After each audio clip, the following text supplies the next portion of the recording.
Olá, ouvintes do Sala Precisa Podcast. Aqui é a Gil e no Expresso de hoje, preparem-se porque vai mexer com a sua imaginação. Vamos falar aqui sobre Ed e Lorraine Warren, o casal que se tornou referência mundial em investigações paranormais.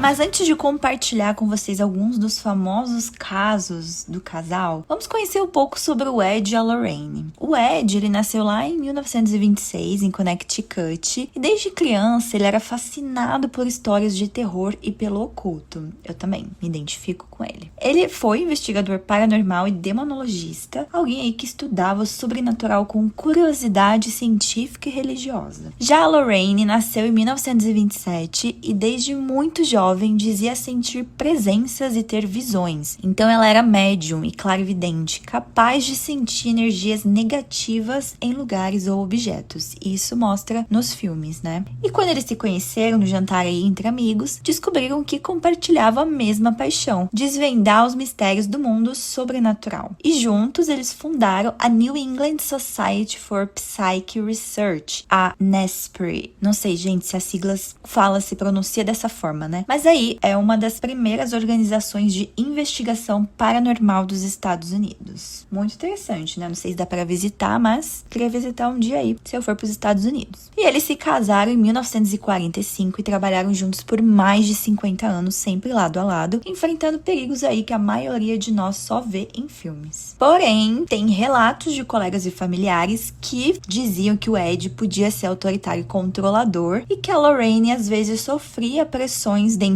do relacionamento. Isso contrasta com a narrativa dos filmes, quem assistiu aí, né, Invocação do Mal, que retrata o relacionamento deles sempre em parceria, corajosa e protegida, né? Então, pra Lorraine, a experiência de trabalhar ao lado de Ed era intensa. Era medo, respeito, dedicação ao sobrenatural, que se misturavam com a tensão no dia a dia. E isso realmente não mostra nos filmes, né? A gente vê um casal assim, a gente adora eles, na verdade, né? E na vida real não era essa a realidade. Mas eu gostei que colocaram como se fosse realmente um casal apaixonado, um protegendo o outro. Gostei disso ter retratado no filme, porque já é tanta coisa ruim, né, sobrenatural nos filmes, que não precisava também mostrar um relacionamento ruim deles. Então eu gostei de ter um ponto, algo positivo nos filmes, que são muito bons, tá? Eu recomendo. Bom, e com certeza um dos casos mais famosos do casal Warren é o caso de Amityville, em Long Island, que começou após um assassinato familiar em 74, no qual a família DeFeo foi morta pelo filho mais velho e a casa ficou marcada pela tragédia. Imagina aí uma casa colonial branca de 3 andares com janelas em formato de olhos, uma casa que até hoje é sinônimo de terror, a casa de Amityville. Em 13 de novembro de 74, Ronald DeFeo Jr. assassinou brutalmente seus pais e 4 irmãos enquanto dormiam. Uma chacina aí que chocou os Estados Unidos. Mas o verdadeiro horror começou um ano depois, quando a família Lutz se mudou para lá. Eles ficaram apenas 28 dias. E foi nesse curto período que nasceram as histórias de assombrações que dariam origem a livros, filmes e ao envolvimento dos Warren. George e Cat Lutz alegaram que a casa era atormentada por forças malignas. Relataram odores inexplicáveis, enxames de moscas, mesmo no inverno rigoroso, vozes misteriosas e até aparições. O George dizia acordar todos os dias às 3h15 da madrugada, a hora em que os assassinatos haviam ocorrido. O casal ainda afirmou que uma figura demoníaca com olhos vermelhos apareceu para sua filha e que estranhos barulhos ecoavam pelos corredores à noite. O clima da casa os deixava cada vez mais tensos, até que no 28º dia, eles abandonaram tudo para trás, fugindo aterrorizados. Foi então que o Ed e a Lorraine Warren entraram em cena. O Ed como demonologista e a Lorraine como médium visitaram a casa em 76. Segundo a Lorraine, a energia era diabólica e impossível de conter. Eles afirmaram que a residência estava infestada por entidades demoníacas. E uma das imagens mais famosas desse caso foi tirada por Gene Campbell, fotógrafo da equipe dos Warren, durante a investigação. A foto de um suposto garoto fantasma, entre aspas, no corredor, que muitos acreditam ser o espírito de um dos irmãos DeFeo. Para os crentes, foi a prova definitiva da atividade sobrenatural. Para os céticos, apenas mais uma montagem. Bom, eu como acredito em tudo, né? Eu acredito que essa imagem tenha sido real, sim. E vocês? Bom, mas nem tudo é tão claro. Vários investigadores independentes, jornalistas, questionaram a veracidade dos relatos dos Lutz. O advogado William William Weber, que inicialmente trabalhou com a família, revelou mais tarde que toda a história foi inventada em uma noite de muito vinho como forma de lucrar com livros e filmes. O próprio Ronald DeFeo Jr., responsável pelos assassinatos, disse em entrevistas que os Lutz inventaram tudo. Diversos especialistas apontam inconsistências, por exemplo, o famoso enxame de moscas no inverno ser impossível naquela região. E a foto do garoto fantasma. Muitos acreditam que era apenas um membro da equipe no momento do clique. Apesar das inúmeras acusações de fraude, o Ed e a Lorraine sempre defenderam a autenticidade do caso, afirmando que aquilo era um dos episódios mais intensos de atividade demoníaca que já enfrentaram. E como vocês sabem, o caso Amityville se tornou uma das maiores franquias de terror da cultura pop. Livros, diversos filmes, programas de TV, documentários. Para uns é a prova do mal absoluto, para outros é o maior golpe paranormal do século XX. O fato é que até hoje a casa, na Ocean Avenue 112, é procurada por curiosos, crentes e céticos. Mas o que realmente aconteceu lá dentro talvez nunca seja conhecido.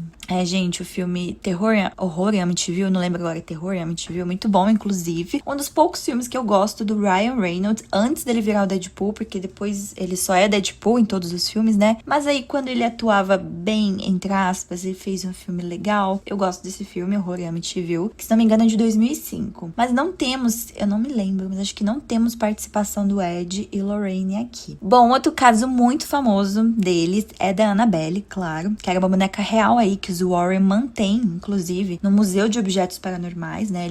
Existe realmente essa boneca, gente, ela tá protegida aí, né? Porque, pelo amor de Deus, imagina ela solta por aí. Inclusive, ela foi solta, né? Se não me engano, um cara aí, não sei se comprou, alguma coisa assim, mas teve um caso recente envolvendo a Annabelle. Bom, aqui eles alegavam que a boneca estava possuída por uma entidade, causando distúrbios e medo. Novamente, isso é uma alegação do casal, não há evidências científicas, mas é fato que a boneca existe, como eu falei, que eles a preservam como objeto de estudo. E não é que assistiu os filmes de Invocação do Mal, sabe que eles sempre guardam um objeto de cada caso que eles participam, né? Porque nem sempre tem uma solução. Mas eles sempre guardam esse objeto, no caso da Annabelle, óbvio, era Annabelle. E a franquia fez tão sucesso, os primeiros filmes, né, já fizeram tanto sucesso, que daí fizeram spin-off da Annabelle, da Freira. Inclusive, da Annabelle, acho que tem uns 3 filmes. Da Freira, a gente tem 2 que são bem fraquinhos. Os da Annabelle são mais legais, mas assim, nenhum se compara aos originais do Invocação do Mal, os 2 primeiros, né? O terceiro é bom, o quarto é bom também, mas... A gente teve o caso também da família Perron, que inspirou o primeiro filme do Invocação do Mal, onde os Warren relataram fenômenos paranormais na casa, só que a maioria das informações vem de suas declarações e registros internos. Então não há comprovação externa de ataques ou aparições. Mas assim, eu acredito nos Warren. Já o terceiro Invocação do Mal foi baseado num caso de 81, no qual Arne Cheyenne Johnson foi acusado de assassinar o seu patrão, Alan Bono, em Brookfield, Connecticut. Durante o julgamento, Johnson alegou que cometeu o crime sob influência de uma possessão demoníaca, sendo o primeiro caso nos Estados Unidos a utilizar essa defesa. O Ed e a Lorraine afirmaram que o jovem David estava possuído por um demônio e que Johnson, ao tentar proteger o garoto, teria sido possuído por uma entidade maligna. Só que o tribunal rejeitou essa defesa e o Johnson foi condenado por homicídio culposo. A veracidade das alegações dos Warren foi questionada, especialmente após o próprio David afirmar que nunca esteve possuído e que os Warren haviam distorcido a sua história para ganhar notoriedade e lucro. Inclusive, esse caso tem até um documentário na Netflix para quem se interessar, porque realmente é o primeiro caso dos Estados Unidos que alegam defesa, né? Possessão demoníaca.